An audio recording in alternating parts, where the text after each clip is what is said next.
This is CBS 8 News Live at 6.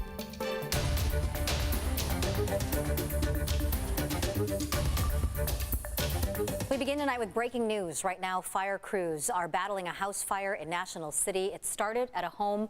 You see the flames right there on Scott Drive. That's near Palm Avenue and Division Street. Again, this is in National City. At one point, flames raged and engulfed most of the house and looked to be threatening the homes on either side of the property.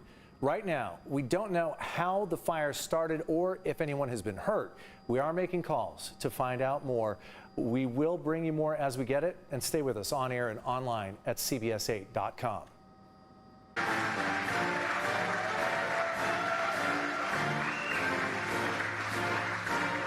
President Biden visited a top tech company in Carlsbad today that's expected to benefit from his push to increase American semiconductor manufacturing.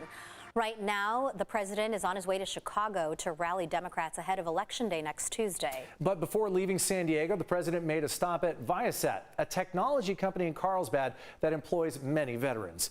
CBS 8's Kelly Hessedal was out there all day and has more on the president's remarks. Well, the president spoke for about 30 minutes or so, and the tone of today's speech was pretty conversational. He talked about the importance of high-tech jobs, of manufacturing jobs, and of veterans in the workforce. He also talked about the economy. I know it's been a rough 4 or 5 years for an awful lot of people in the country. So many small businesses went out of business. So much has happened. Many folks are still struggling. But like I said, there are bright spots where America is reasserting itself.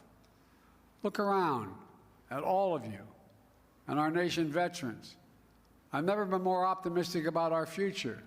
And the majority of ViaSat employees in the crowd today are veterans, and more than 10% of the entire company's employees are veterans. This is one of the tech companies that will benefit from the president's CHIPS and Science Act, a $280 billion legislative package meant to boost semiconductor manufacturing here in the U.S. and create more high-tech jobs. The president talked a lot about that. He covered a lot of topics: lowering the cost of prescription drugs, the climate crisis, inflation.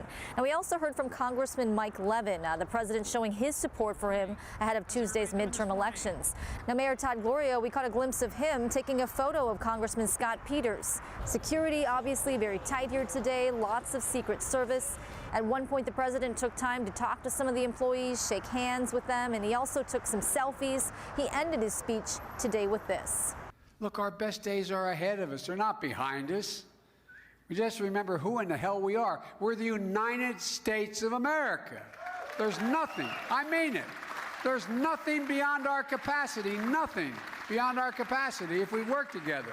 I thought it was inspiring, and definitely, you know, in the industry and the space that we're in, and especially with how many veterans we have working at ViaSat who really support the mission of connecting the world. I think it was amazing. And that last woman you heard from is a ViaSat employee who says she actually got to shake the president's hand and thank him for everything he does. She said it was a pretty cool moment. A lot of the other ViaSat employees were camera shy, but all told me what an honor it was to host the president here today. Kelly Hessedal, CBS 8.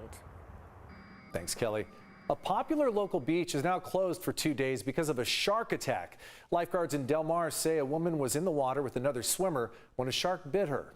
Chopper 8 spotted this great white right there swimming right offshore in Del Mar late this afternoon, just a couple of hours ago. Now, we don't know if it's the same shark that bit the woman earlier today, but clearly sharks are out there swimming close to the coast. CBS 8's Kirsten Holmes is live in Del Mar tonight. Kirsten, how is that woman doing right now? Okay, we haven't got the latest update, but the last we heard around 10 o'clock this morning, she had non-life-threatening injuries. She was taken to a hospital, and she's going to be okay. But I want to show you this sign. Take a look at this. It says, "Closure, shark incident, do not enter." This and other signs were posted all across the beach because Del Mar Beach is closed at least until Sunday morning because that woman was bitten by a shark around 10 this morning. And I should have known something was up because the surfers were walking back up the beach, not in the water. Carrying their boards. It's a long trek. Finally, I got down here to the lifeguards, and the guy says, "Yeah, it's a shark." I said, "What happened?" He said, "She should survive." And I went, wow. That's what one beachgoer in Del Mar says happened after a woman was bit by a shark in the water near 17th Street. We haven't had any incidents consistent with these supposed juvenile white sharks, so this is a very extraordinary behavior that we've witnessed today. person was in very stable condition. There wasn't much blood loss. John Edelbrock is the chief lifeguard for Del Mar Beach and says there are sharks in the water, but they do have a plan in place to help keep you safe. We post the signs near every access so that, we don't have to keep talking to everybody. Some folks don't obviously like to listen and feel the danger, but we're doing our best to make sure everyone's at least advised and trying to maintain that closure. John says the good news is she was swimming with a buddy and they both stayed calm despite the woman getting bit by a shark. Scott Yaffe was at the Del Mar Beach when he saw the woman getting help from lifeguards. She was definitely conscious and coherent. She was talking to the lifeguards. She didn't look like, she was stressed out. In fact, a couple people that had watched were actually, they were commenting how calm she was through the whole ordeal because she had to swim in, because obviously it happened while she was out in the water. She was swimming, from what I understand. It looked like it might have gotten around the upper leg area, and they just had her leg wrapped, and they rolled her off, and then I'm sure the paramedics ended up taking her, to get looked at. Yaffe says lots of locals enjoy the water and know the risks. Going in the water that sharks and other things are there, and those are just the risks that come along with it. Okay, so we don't want to freak people out with this story. Yes, a woman was bitten by a shark this morning, but that is very rare. She's going to be okay, and lifeguards have safety precautions out this weekend to make sure that everyone is protected. And they offered a tip. If you see a shark while you're in the water, just stay calm. That sounds really hard to do, but stay calm and calmly swim away, and that's the best way to keep yourself and other people safe. Reporting live in Del Mar Beach, Kirsten Holmes for CBS 8. Back to you. A man who set a house fire that killed his parents as well as his sister is now spending the next 45 years behind bars, or has been sentenced to that. 29-year-old Wilbur Romero was sentenced today. Last month, he pleaded guilty to second-degree murder. Another sister and a younger brother survived the fire, but they suffered serious injuries when flames raced through the family's home in Logan Heights back in 2019. According to surviving family members, Romero had a history of setting fire to portions of the home or the things inside of it. Customs and Border Protection officials spoke publicly today for the first time about the brutal death of Anastasio Hernandez Rojas in the agency's custody. They testified today in front of an International Human Rights Commission in Washington, D.C. The father of 5 died at the border in a violent incident caught on cell phone video, and we do want to warn you that video is graphic and could be difficult to watch. CBS 8's David Gottfredson has details on the testimony today.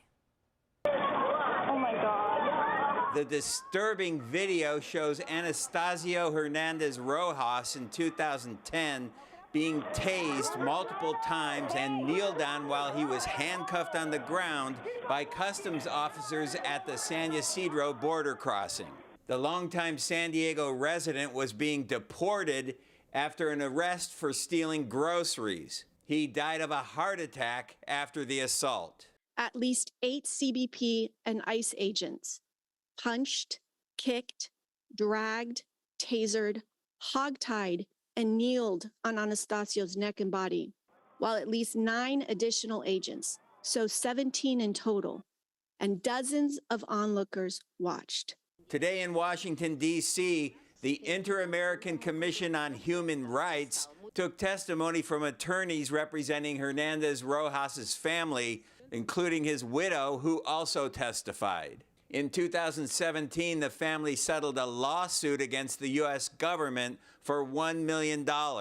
Today, for the first time, we heard publicly from DHS officials, though they declined to talk about the facts of the case. David Bova with Customs and Border Protection testified improvements have been made since 2010 to the agency's use of force policies, including the use of tasers. If the use of a taser is unsuccessful, another reasonable option should be used, and subjects should not intentionally be exposed to more than one taser at a time. No criminal charges were ever filed against the officers involved in Hernandez Rojas's death.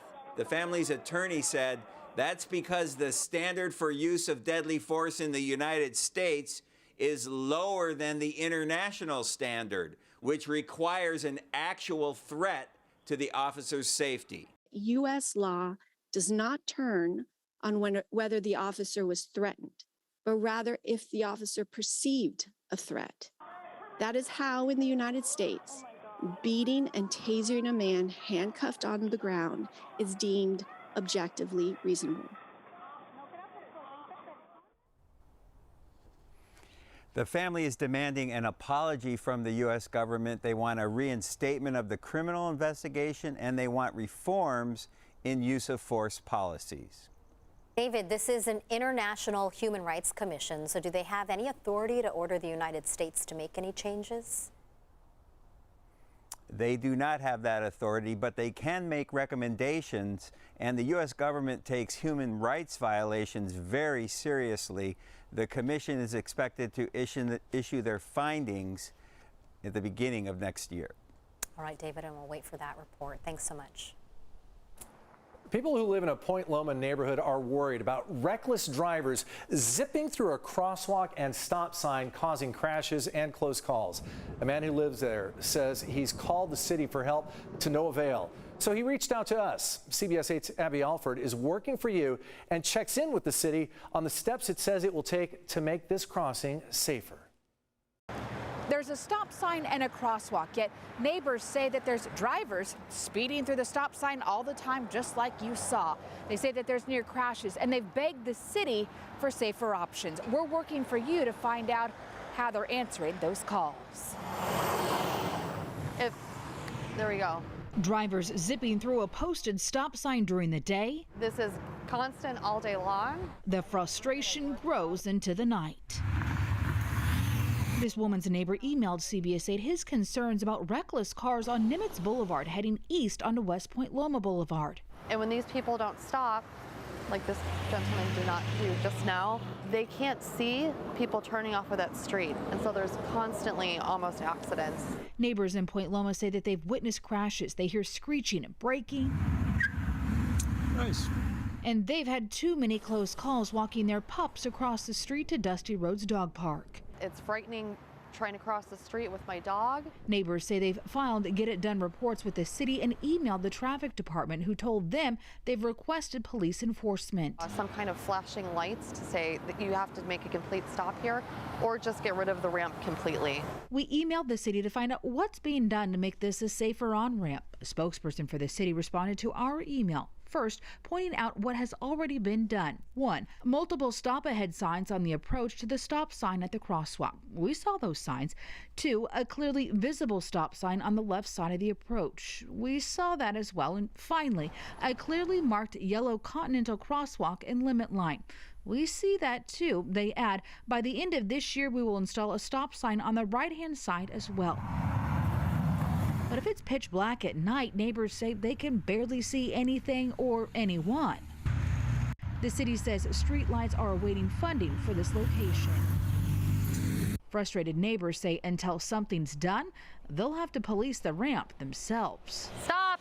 As this story develops, we'll continue to work for you each step of the way on what the city does to make this on-ramp safer. Working for you, I'm Abby Alford, CBS 8. And don't forget, here at CBS 8, we're working for you. If there is a story you'd like us to look into, please email us at workingforyou@cbs8.com. Coming up next, we are digging deep into a ballot measure that would take flavored tobacco products off the shelves. And record-breaking spending this campaign season. We'll tell you the biggest issue, bringing in the biggest bucks.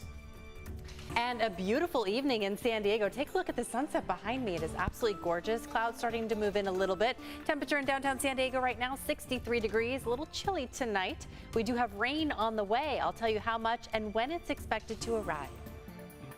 And Twitter is handing out pink slips, but employees aren't leaving without a fight. We'll have details on that when we come back.